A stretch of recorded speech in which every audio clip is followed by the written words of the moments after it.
This film project began, I think, probably 7 or 8 years ago now, when I got a phone call out of the blue from a man named Wally Coburg, who lived in Baltimore.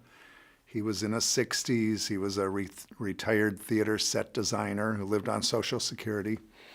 And he wanted to make a film about Edgar Allan Poe. And he had no money. He'd never made a film. And he had no idea where to start. He had heard that I had made a film set in the 1840s, so he thought I might be interested in this. So we talked, and Wally was obviously very passionate about Poe. And I knew nothing about Poe. I wasn't even that interested in Poe, but I did catch a sense of Wally's incredible enthusiasm. So I told him that to raise money, he'd have to write grants and go to the National Endowment for the Humanities and somehow convince people to give him hundreds of thousands of dollars. And he said, okay, how do I do it? And eventually Wally did write a grant to the National Endowment for the Humanities. I helped him. I helped edit it. I gave him tips because I'd done it before, but he really did all the legwork. And he got the grant, which was really surprising. It's very, very hard to get those grants. So we had a scripting grant, and I was on as director. He was on as writer-producer. We started to work. And then, oddly, there was radio silence from Wally, which was really unusual. The phone stopped ringing, no emails. I thought maybe I'd offended him somehow. I didn't know. He was very, not only passionate about Poe, but very defensive of Poe. And I thought maybe I had somehow said something that made Wally think I didn't sympathize enough with Poe or understand Poe. And after about 3 weeks, an email came, a long email. Turned out Wally hadn't paid his federal taxes for 3 years. And when we got this National Endowment for the Humanities grant, that somehow triggered the IRS. And Wally was so embarrassed and humiliated. And the grant had been frozen because of the lack of tax payments. Wally really said he felt suicidal. I mean, it was really, really frightening. And his friends in Baltimore gathered around him. And people helped him find an accountant who would straighten this out. And little by little, over the course of a summer, he was feeling better.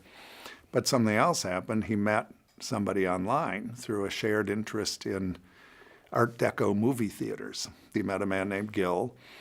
And they corresponded first by email. Then they started talking on the phone. And between getting his taxes straightened out, meeting Gil, Wally went from suicidal in June to absolutely happy, over the moon by September. He was so thrilled. Life had really turned around for him. And so I think 3 or 4 months after their first phone call conversations, Gil was going to come meet Wally and was coming to Baltimore to meet Wally, taking the Amtrak from upstate New York. And Wally would be at the Amtrak station to meet him.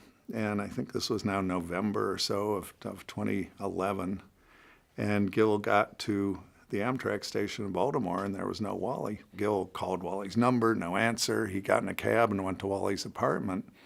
And the neighbor said that Wally had just been taken away by ambulance to the hospital.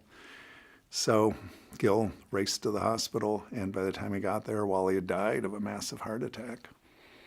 And Gil stayed, talked his way somehow into the room where Wally's body was, and for the first time laid eyes on Wally, and spent about half an hour with Wally, and then left and went back to the Amtrak station.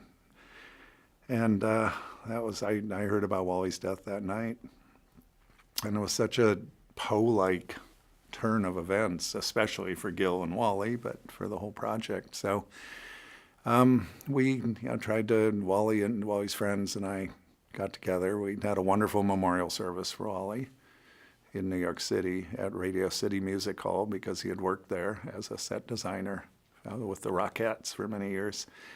And then little by little, we kind of resurrected the Poe project, got it back on track, and raised more money eventually through the National Endowment for the Humanities. And so this film is really it's dedicated to Wally Coburg, and it never would have started, never would have happened without his passion.